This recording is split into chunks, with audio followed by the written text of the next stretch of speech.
श्रीदुर्गा त्रिजगन्माता श्रीमत्कैलासवासिनी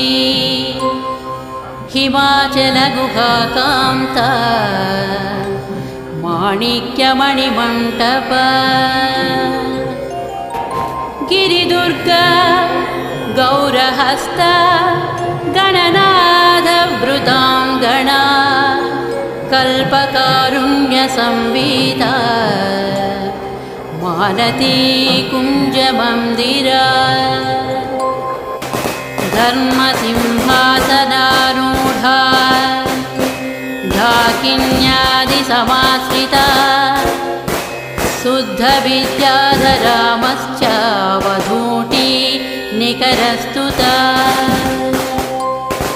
चिन्तामणिशिलाक्लप्ता द्वारावणिगृहां